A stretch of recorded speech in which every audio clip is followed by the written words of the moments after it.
Next on Worcester News tonight, Governor Baker calls for more oversight on ride-sharing companies like Uber and Lyft to make the service more safe for passengers and to study their impact. Plus, businesses are preparing for Polar Park's groundbreaking. A look at how the Red Sox arrival is already affecting the Canal District.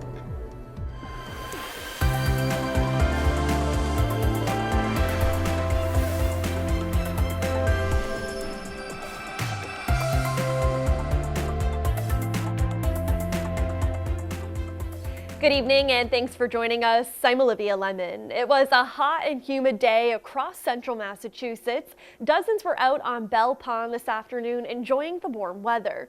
Some were swimming while others were picnicking. Lifeguards tell us they were busy throughout the day with people in and out of the water.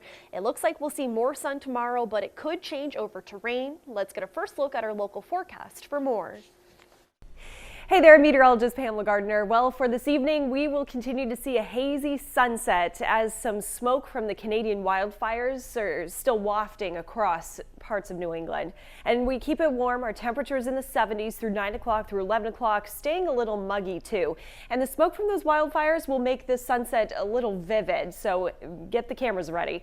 Our exclusive in-house forecast model keeps all the rain chances away from us for overnight tonight, but there is a warm front that will move into the forecast once we get into Thursday morning. Thursday morning, we're starting off dry, but then you see a chance for a brief shower or thunderstorm as that warm front lifts to the northern parts of New England. Our temperatures will stay right around 80 degrees for afternoon highs and then fall back down into the 70s. But we have more heat on the way and also increasing humidity levels with the storm chances Thursday into Friday. Well, it's going to be a soggy forecast, especially for Friday.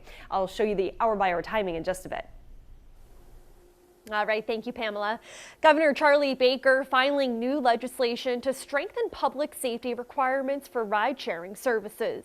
The goal is to build one of the most stringent ride-for-hire background check system in the country, and some riders say it's much needed. Our Chandler Walsh is live in Worcester with more. Chandler. Olivia, the Baker-Polito administration strengthened background checks for drivers years ago, saying they're the most comprehensive state checks in the country. This legislation would add more safety measures and also use data to improve traffic and gas emissions.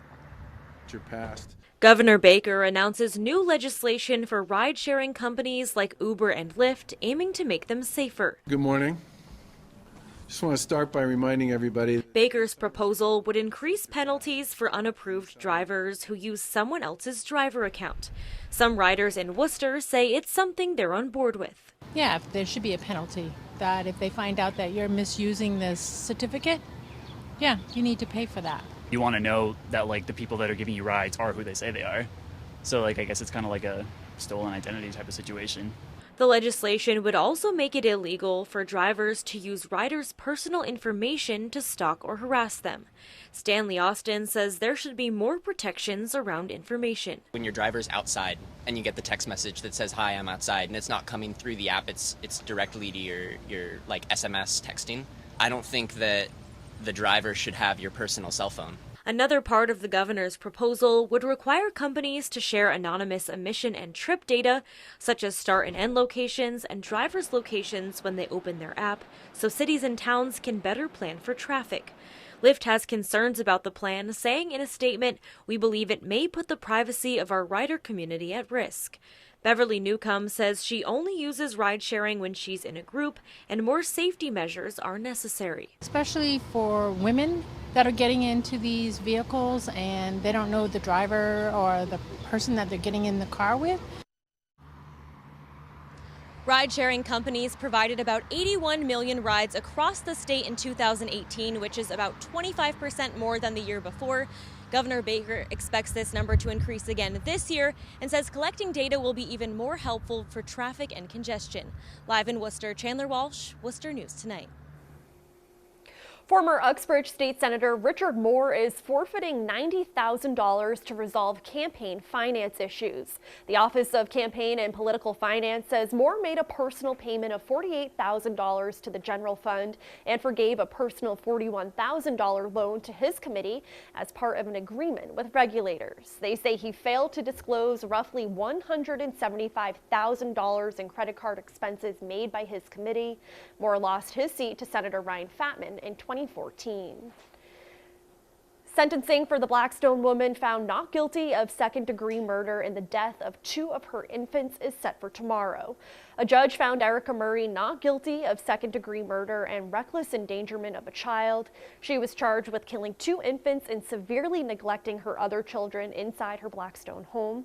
Judge Janet Kenton Walker dropped one of the 2 murder charges against Murray during the trial.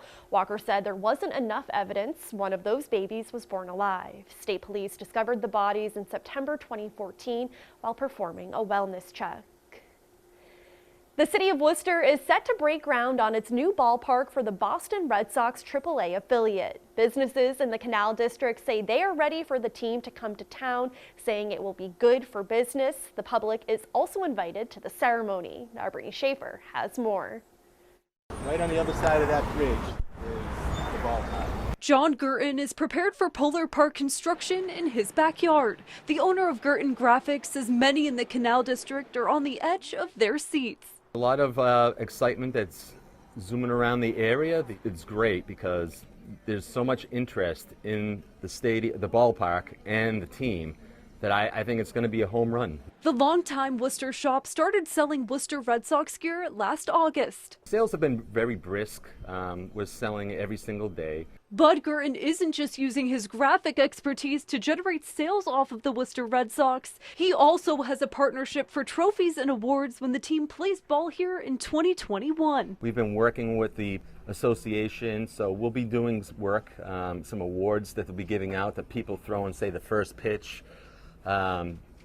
Whoever's going to get recognition for that day, and we'll be doing a lot of promotion and marketing for the team. So it's going to be a win-win situation for both the team and Gurton Graphics. Construction of the new ballpark is set to start Thursday. City manager Ed Augustus says after years of planning, he's excited to break ground. It has been a couple of years in chasing the team, negotiating the deal the last year, and getting the team that's actually going to execute this project in place, the construction manager, the architect, the landscape design company, all the folks that we needed to put in place to design this have been working hard for the last few months, and now we're ready to start putting shovels in the ground and start building it. This really is going to be a moment in Worcester's history.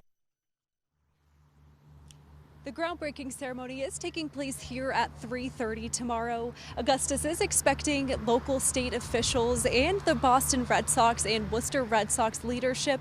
He also hopes thousands of residents will take part in the big day. Olivia, back to you. All right, should be an exciting day. Thank you, Brittany. The U.S. Department of Agriculture is making steady progress towards eliminating the Asian longhorn beetle from the United States. The destructive pest was found in parts of central Massachusetts more than 10 years ago. There is still a quarantine zone in place, and inspectors are conducting eradication operations. As infested trees are found, they will be removed by the program with no cost to the property owner. Residents are reminded to follow quarantine laws this summer when using wood. You don't want to move firewood very far from where you actually plan on burning it or gathering it or whatever it may be. I know there's firewood regulations in lots of different states, so this is because a lot of wood-boring pests travel in firewood. And the eradication program manager expects to complete final tree inspections in New York City boroughs of Brooklyn and Queens by the fall. They are hopeful Worcester will see the same soon. Just in time for summer travel, American Airlines restores some of its service to Philadelphia from Worcester Regional Airport. Once daily flights between Worcester and Philadelphia resumed this week. Before this, American was only flying round trip 4 days a week. The airline says the change was made to provide the right services to the airport. The Red Cross issued an emergency need for blood donations this week. The Red Cross currently has less than a 3-day supply of most blood types. In June, they had a shortfall of more than 2,400 donations. External Communications Manager Kelly Eisner says an emergency need for donations is a serious issue. In an extreme case, a doctor might have to postpone a surgery because there isn't the right blood available or enough of it. I know a little girl that lives in another part of the state that exact thing happened to when she was 8 years old. So, I mean, it does happen. We like to, the Red Cross feels like it's our job to get the word out before it gets to that point. The Worcester Donor Center is open 7 days a week. For more information or to schedule an appointment, you can visit their website. Karl's Diner in Oxford isn't just known for their food, they're also known for giving back to the community. Now employees at the restaurant are giving back to one of their own who's fighting cancer. Our Roslyn Flaherty joins us live now with the story. Roslyn. Olivia, this employee has been working there for more than 2 decades, and the diner is raising money to help get him through this difficult time. The staff at Karl's Oxford Diner are like family, and when they found out one of their own wasn't doing well, they wanted to help. The cancer's got him knocked down. Longtime employee Timmy Fonstock was diagnosed with stage 3C colon cancer.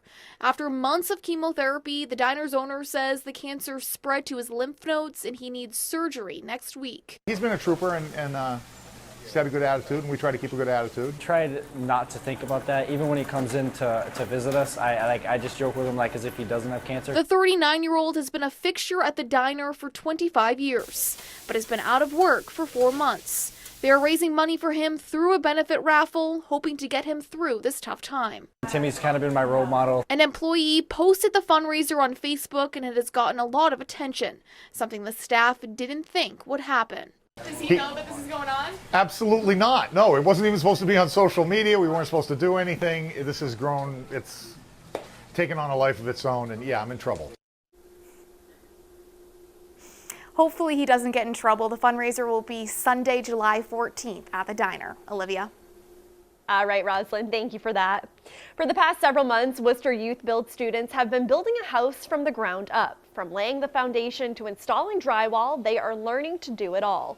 Worcester Youth Build gives low-income and out-of-school youth an opportunity to transform their lives by learning construction skills while building low-income housing for others.